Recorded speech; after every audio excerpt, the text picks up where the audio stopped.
हिंदी सक्तीचा वाद आता आमदारांना शंठ म्हणण्यापर्यंत आला। विधान भवनात अंदाज समितीची राष्ट्रीय परिषद आयोजित करण्यात आली, पण यावेळी राष्ट्रीय परिषदेचा फलक इंग्रजी आणि हिंदीत होता।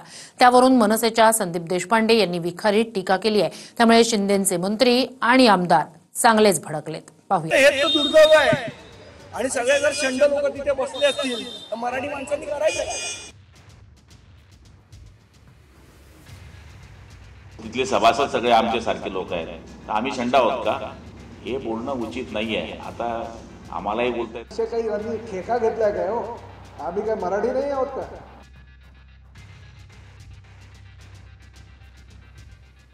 विधिमंडळामध्ये शंड बसलेत अशी जहरी टीका मनसेच्या संदीप देशपांडेंनी केली आणि त्यावरून सत्ताधारी विशेषतः शिंदेचे मंत्री आणि आमदारांचा भडका उडाला।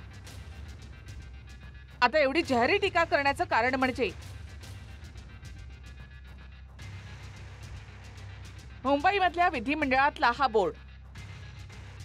मुंबईमध्ये विधिमंडळात विविध राज्यांमधल्या अंदाज समितीची राष्ट्रीय परिषद सुरू आहे, पण परिषदेची माहिती देणारे बोर्ड हे इंग्रजी आणि हिंदीमध्ये आहेत। आधीच हिंदी सक्तीवरून वाद सुरू असताना थेट विधिमंडळातल्या बोर्डावरून मराठी गायब झाली। त्यामुळे संदीप देशपांडेंनी विधिमंडळात शंड बसले तशी टीका केली। हे तर दुर्दैव आहे आणि सगळे जर शंड लोक तिथे बसले असतील तर मराठी माणसांनी करायचं काय? हे बघा, आपल्या राज्याच्या सभागृहाचे ते सदस्य होते आणि विशेष म्हणजे आज आपल्या सभागृहामध्ये देशाचे लोकसभा अध्यक्ष आलेले आहेत, तर त्यांनाही हे शंड म्हणणं उचित आहे का? जे सभागृहामध्ये बसलेले मुख्यमंत्री उपमुख्यमंत्री बसले आहेत किंवा तिथले सभासद सगळे आमच्यासारखे लोक आहेत, तर आम्ही शंड आहोत का? हे बोलणं उचित नाही आहे। आता आम्हालाही बोलता येतं, पण शेवटी हे चॅनल आहे, जेव्हा मोकळं मैदान येईल तेव्हा आम्ही कोण आहोत हे त्यांना बोलून दाखवू। असे शब्द त्यांनी वापरू नये। खरं ते ब्रीच ऑफ प्रिव्हिलेज आहे। एखाद्या सदस्याने या संदर्भामध्ये हक्कभंग समितीकडे हक्कभंग टाकला, कारण कोणत्याही विधिमंडळाच्या कामकाजाच्या संदर्भामध्ये भाष्य करताना मनात कितीही एखाद्या मागणीची तीव्रता असली तरी भाषेचा उपयोग उत्तम पद्धतीने केला पाहिजे। उद्या आपण ज्या लोकांबद्दल अशा शब्दांचा उपयोग करतो त्यांनाही देवानी तोंड दिलंच आहे, त्यांच्याही डिक्शनरीमध्ये असे शब्द असू शकतात, हे विसरता कामा नये।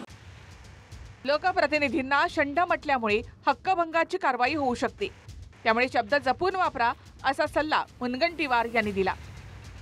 मात्र आपण आपल्या भूमिकेवर ठाम आहोत, जेलमध्ये जाण्यासही तयार आहोत असं संदीप देशपांडे यांनी म्हटलंय।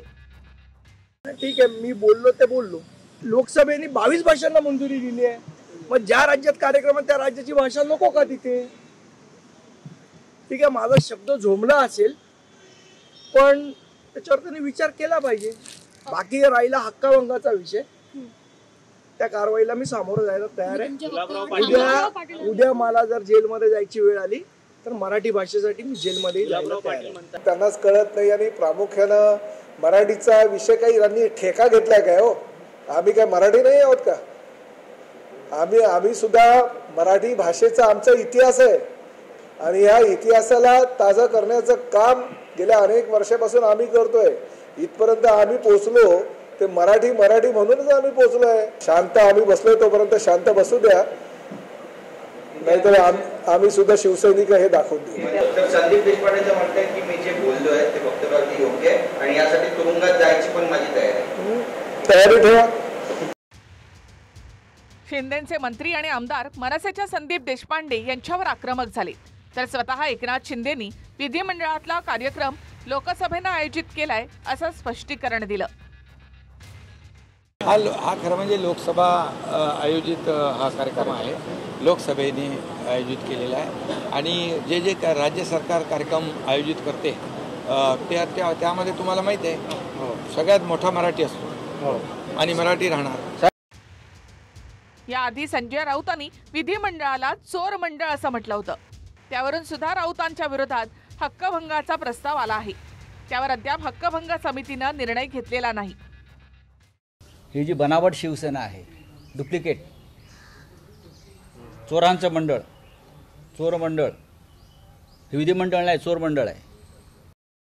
खरा वाद पहिलीपासून हिंदी सक्तीवरून सुरू झाला, त्यानंतर मनसेनं सह्यांची मोहीम राबवत आंदोलन सुरू केलं. आता हाच वाद आमदारांना शंठ म्हणण्यापर्यंत आलाय. कृष्णा सोनारवाडकरसह विनायक डावरुम, TV9 मराठी, मुंबई.